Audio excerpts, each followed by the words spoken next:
What is radius? The radius is the lateral bone of the forearm and is homologous with the tibia of the lower limb. It has an upper end and a lower end and a shaft. The upper end.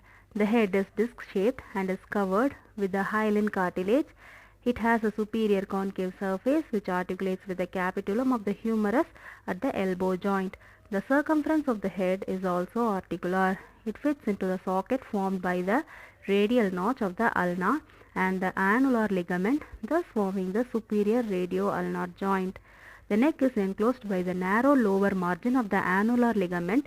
The head and the neck are free from the capsular attachment and can rotate freely within the socket. The tuberosity lies just below the medial part of the neck. It has a rough posterior part and a smooth anterior part. The shaft. It has three borders and three surfaces. Borders. The anterior border extends from the anterior margin of the radial tuberosity to the styloid process. It is oblique in the upper half of the shaft and vertical in the lower half. The oblique part is called the anterior oblique line. The lower vertical part is crest-like.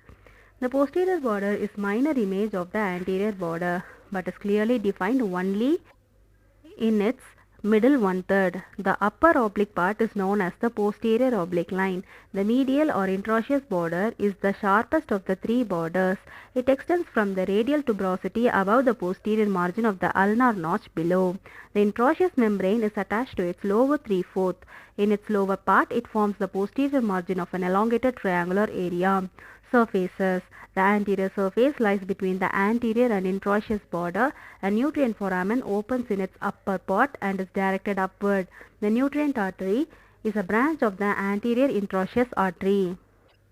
The posterior surface lies between the posterior and intraosseous border. The lateral surface lies between the anterior and posterior borders. The lower end. The lower end is the widest part of the bone. It has three surfaces. The anterior surface is in the form of a thick prominent ridge.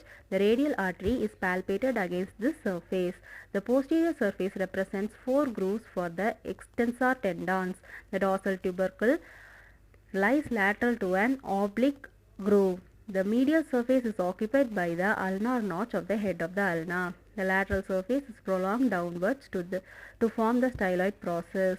The inferior surface bears a triangular area for the scaphoid bone and a medial quadrangular area for the lunate bone.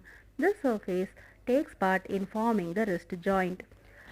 How will you determine the side of the radius? The smaller circular and upper end is concave followed by constricted neck. Just below the medial aspect of the neck is the radial tuberosity. The wider lower end is thick with the pointed styloid process on its lateral aspect and prominent dorsal tubercle on its posterior surface. Medial or intraosseous border is thin and sharp.